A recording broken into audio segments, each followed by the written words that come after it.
Hello friends, मैं आपका math teacher सत्यम शुक्ला आपके अपने यूट्यूब चैनल न्यू क्लासेस पे आपका हार्दिक स्वागत करता हूं। कैसे हैं आप लोग? स्वस्थ होंगे, मस्त होंगे। उम्मीद करता हूं कि पढ़ाई में व्यस्त होंगे। आज से हमारी क्लास 10th की मैथ की सीरीज स्टार्ट हो रही है। थोड़ा सा अपडेट आया है सिलेबस को लेकर। क्या अपडेट है भैया कि जो पहला चैप्टर है हमारा, पहला अध्याय जो है वास्तविक संख्याएं, उसमें बच्चों की परेशानियों को दूर कर दिया गया। कैसे? अब केवल आपको वास्तविक संख्या में दो ही प्रश्नावली पढ़नी है, केवल दो प्रश्नावली पढ़नी है। दो प्रश्नावली को काट दिया गया है, वो केवल बिहार बोर्ड में कंप्लीट प्रश्नावलियां हैं। केवल दो प्रश्नावली पढ़ना है। कौन सा काटा गया भैया? जो आप यूक्लिड विभाजन पढ़ते थे, यूक्लिड विभाजन एल्गोरिथ्म जो पढ़ते थे, यूक्लिड विभाजन एल्गोरिथ्म, यूक्लिड विभाजन एल्गोरिथ्म, एल्गोरिथ्म जो आप पढ़ते थे, इस पर जो प्रश्नावली बेस्ड थी 1.1 वो काट दिया गया है, आपके सिलेबस से हटा दिया गया है, आपके सिलेबस से हटा दिया गया है। इसके बाद आप जो प्रश्नावली 1.2 पढ़ते थे, उसमें आप पढ़ते थे अभाज्य गुणनखंडों द्वारा, अभाज्य अभाज्य अभाज्य गुणनखंडों द्वारा, गुणनखंडों द्वारा एलसीएम व एचसीएफ ज्ञात करना, ये आपको पढ़ना है। प्रश्नावली 1.2 आपको पढ़ना है। प्रश्नावली 1.1 कट गई। चलिए, उसके बाद प्रश्नावली 1.3 को भी पढ़ना है। ये नहीं हटा है, ये ऐसे हट जाएगा तो आपके 5 नंबर गायब। आता है ना क्वेश्चन, √5 एक अपरिमेय संख्या है, सिद्ध कीजिए, है ना? हाँ, वही वाला। सिद्ध कीजिए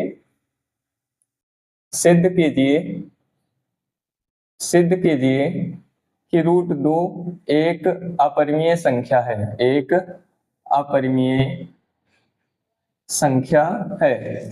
यह सिद्ध करने वाला क्वेश्चन है ना, ये नहीं काटा गया। फिर जो प्रश्नावली 1.4 है, प्रश्नावली 1.4 ये हट गई भैया, ये काट दिया गया, आपके सिलेबस से हटा दिया गया है। तो बचा कितना? प्रश्नावली 1.2 और प्रश्नावली 1.3। मतलब बहुत ही सरल हो गया आपका ये वास्तविक संख्या, बहुत सरल हो गया। केवल क्या पढ़ना है? अभाज्य गुणनखंडों द्वारा एलसीएम और एचसीएफ ज्ञात करना है हमें। और दूसरा क्या पढ़ना है भैया? सिद्ध कीजिए √2 एक अपरिमेय संख्या है। मतलब अपरिमेय संख्याओं को सिद्ध करने वाले जो क्वेश्चन थे वही, बस केवल दो प्रश्नावली पढ़ना है। और जो यूक्लिड विभाजन एल्गोरिथम था वो हटाया गया। और क्या हटाया गया? दशमलव प्रसार कीजिए। 1.4 क्या है? दशमलव प्रसार कीजिए। जो दशमलव प्रसार वाला था वो भी हटा दिया गया है। ये तो पढ़ेंगे कौन सा हम? 1.2 पढ़ेंगे और 1.3 पढ़ेंगे, 1.3 पढ़ेंगे बस। हटा कौन है? 1.1 को हटाया गया है और 1.4 को हटाया गया है। बात क्लियर है? देखिए, जब तक सिलेबस ही नहीं पता है कैसे पढ़ाई करेंगे, कैसे टॉप करेंगे आप, है ना? सिलेबस जानना जरूरी है। ये सिलेबस आप नोट कर लेंगे।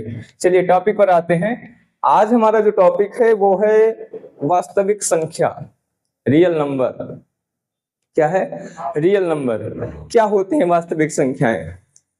क्लास 9th में तो पढ़ा हमने ना, वास्तविक संख्या क्या होती है। वही देखिए, पूरा एनसीईआरटी वाला लैंग्वेज लिखा हमने। ये बड़ा सा पहले वाला अक्षर बड़ा सा बना देते हैं, उसके बाद फिर छोटा सा, है ना? आप कक्षा 9 में पढ़ चुके हैं, रहता है ना वही वाला।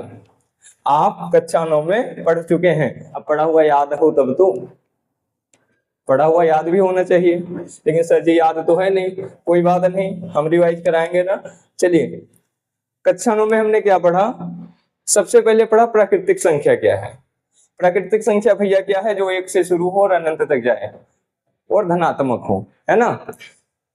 क्या? 1 से शुरू हो और अनंत तक जाए, लेकिन कैसी होनी चाहिए? पॉजिटिव होनी चाहिए। कैसी? पॉजिटिव होनी चाहिए। बात क्लियर है? क्या? 1 से शुरू हो और अनंत तक जाए लेकिन पॉजिटिव होना चाहिए, यह प्राकृतिक संख्या हुई।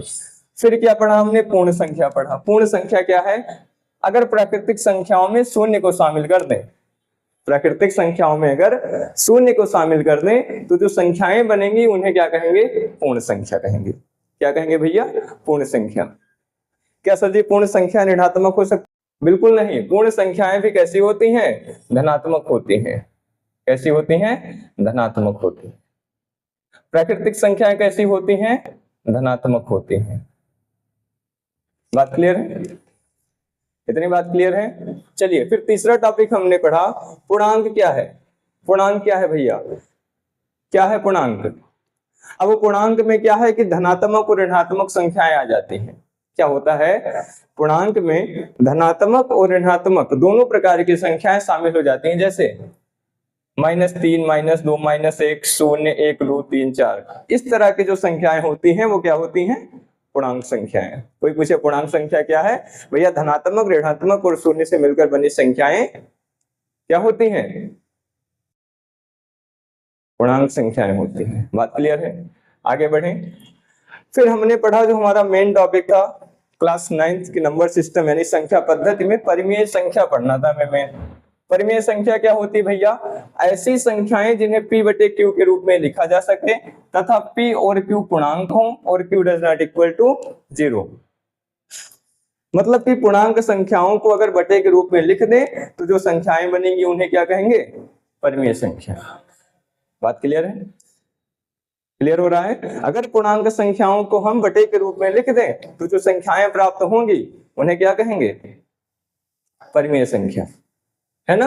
लेकिन वही चीज यहां भी लिखिए, p और q क्या हो? पूर्णांक हो। बात तो ये है ना, मतलब कि अंश में भी पूर्णांक हो और हर में भी पूर्णांक हो। और q का मान 0 नहीं होना चाहिए। q 0 नहीं होना चाहिए, क्योंकि अगर q 0 हो गया तो परिमेय संख्या नहीं होगी। वो क्यों नहीं होगी? क्योंकि किसी भी संख्या के अगर हर में शून्य आ गया, जैसे ऐसे लिख दिया हमने 2/0, तो ये भैया इसका मान हो जाता है अनंत, अपरिभाषित। क्या हो जाता है? अपरिभाषित हो जाता है। बात क्लियर है? परिमेय संख्या क्लियर है? ऐसी संख्या जिन्हें p बटे q के रूप में लिखा जा सके तथा p और q पूर्णांक हो और q does not equal to 0, कैसी संख्याएं कहलाती हैं? परिमेय संख्या कहलाती हैं। फास्टली रिवाइज करा रहे हैं। क्लास 9th वाली वीडियो अगर देखी हमारी तो उसमें बड़े डिटेल से बताया हमने परिमेय संख्या को। नहीं देखा तो देख लीजिए, है ना, हेल्पफुल होगा आपके लोग। फिर पढ़ा हमने अपरिमेय संख्या क्या भैया? अब जो संख्याएं परिमेय नहीं है वही तो अपरिमेय है। जो संख्याएं परिमेय नहीं है वही तो अपरिमेय है। जैसे √2, √3, √5 अपरिमेय संख्या की परिभाषा हमने क्लास 9th वाली क्लास में बताया है कि अगर अभाज्य संख्याओं को करने के अंदर लिख दें तो जो संख्याएं प्राप्त होंगी उन्हें क्या कहेंगे हम? अपरिमेय संख्या। अपरिमेय संख्या कहेंगे।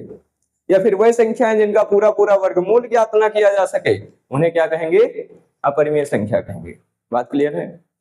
बात क्लियर है भैया?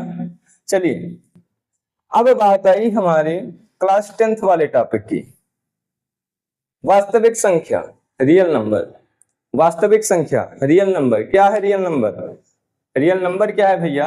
अभी आप पढ़ लेंगे, रट लेंगे कि वह संख्याएं जो परिमेय तथा परिमेय संख्याओं से मिलकर बनी होती हैं उन्हें क्या कहते हैं? वास्तविक संख्या। लेकिन देखिए यही से क्लियर करिए, वह संख्याएं जो परिमेय तथा अपरिमेय संख्याओं से मिलकर बनी होती हैं उन्हें वास्तविक संख्याएं कहते हैं। कहने का मतलब ये है कि प्राकृतिक संख्या भी वास्तविक संख्या है, पूर्ण संख्या भी वास्तविक संख्या है, पूर्णांक भी वास्तविक संख्या है, परिमेय संख्या भी वास्तविक संख्या है और अपरिमेय संख्या भी वास्तविक संख्या है। कैसे? हाँ देखो, अब जो प्राकृतिक संख्याएं हैं भैया, क्या वो परिमेय संख्याओं के समुच्चय में नहीं आएंगी? क्या प्राकृतिक संख्याओं को परिमेय संख्या के रूप में नहीं व्यक्त किया जा सकता?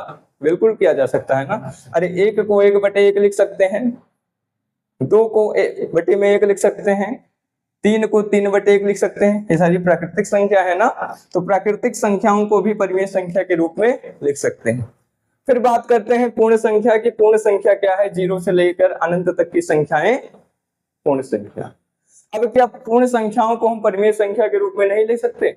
बिल्कुल लिख सकते हैं, 0/1 कर सकते हैं। कंडीशन भैया ये है कि क्यों 0 नहीं होना चाहिए, यानी हर 0 नहीं होना चाहिए। तो यहाँ देखिए हर 0 नहीं, हर तो 1 है हमारा, ठीक? तो परिमेय संख्या है। फिर देखिए, क्या हम 1 को बटे में 1 करके परिमेय संख्या नहीं बना सकते? बिल्कुल बना सकते हैं। 2 के बटे में 1 करके परिमेय संख्या बना सकते हैं। तो प्राकृतिक संख्या और पूर्ण संख्याओं को भी हम परिमेय संख्या के रूप में लिख सकते हैं। बात क्लियर हो रही है? प्राकृतिक संख्याओं को और पूर्ण संख्याओं को हम परिमेय संख्या के रूप में लिख सकते हैं। फिर आया पूर्णांक। पूर्णांक को भी परिमेय संख्या के रूप में लिख सकते हैं, क्योंकि दो पूर्णांकों को जब बटे के रूप में लिखते हैं, दो पूर्णांकों को जब बटे के रूप में लिखते हैं तो क्या प्राप्त होता है? परिमेय संख्या प्राप्त होता है। बस कदाचित शून्य नहीं लगा देना है ना, परिमेय संख्या के हर में शून्य नहीं लगाना है, बस। बात क्लियर है? अर्थात प्राकृतिक संख्या, पूर्ण संख्या और ये पूर्णांक, ये तीनों क्या बन गई भैया? परिमेय संख्या। इन तीनों को हम परिमेय संख्या कह सकते हैं। कह सकते हैं ना? ये सिद्ध करके हमने दिखा दिया कैसे कह सकते हैं। अब देखिए, अब ये तीनों संख्याएं जो है वो परिमेय संख्याएं बन गई। अब जो परिमेय संख्या है, जो अपरिमेय संख्या है और जो परिमेय संख्या है, इन दोनों को मिला दें। अब परिमेय संख्याओं में ये तीनों संख्याएं शामिल हैं, ध्यान दीजिएगा यहाँ पर। परिमेय संख्याओं में ये तीनों संख्याएं शामिल है, प्राकृतिक संख्या, पूर्ण संख्या, पूर्णांक, ये सारी संख्याएं परिमेय संख्याओं में शामिल हो गई। ठीक, तो हमने लिख दिया परिमेय संख्या। ये नहीं कि सर जी आपने बताया वास्तविक संख्या केवल परिमेय संख्या और अपरिमेय संख्या से मिलकर बनती है। अगर कोई कहते कि क्या 1 वास्तविक संख्या है कि नहीं, आप कहेंगे नहीं है ना। कोई कहे प्राकृतिक संख्या को वास्तविक संख्या कह सकते हैं कि नहीं, आप कहें नहीं, फिर तो शिलभुजानंद बन जाएंगे। बिल्कुल कह सकते हैं, क्योंकि परिमेय संख्याओं में ये तीनों संख्याएं शामिल हो गई। यहाँ प्रूफ के साथ देखिए, बात क्लियर है? तो परिमेय संख्याओं और अपरिमेय संख्याओं को मिलाकर क्या बनती हैं? वास्तविक संख्या। क्या बनती है? वास्तविक संख्या।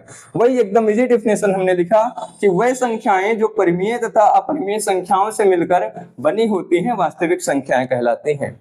बात क्लियर है? अच्छा, एक कंफ्यूजन रहता है बच्चों को कि सर जी रूट के अंदर अगर -5 लिख दे हम, क्या ये अपरिमेय संख्या है?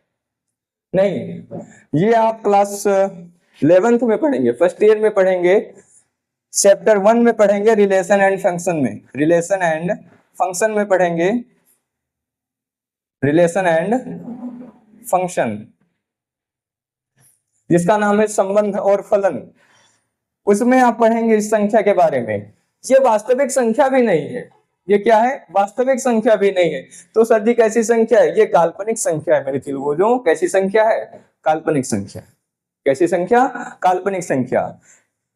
यहां डीप में नहीं जाएंगे, 11th की क्लास में हमको बताएंगे हम कि काल्पनिक संख्या क्या होती है। बात क्लियर है?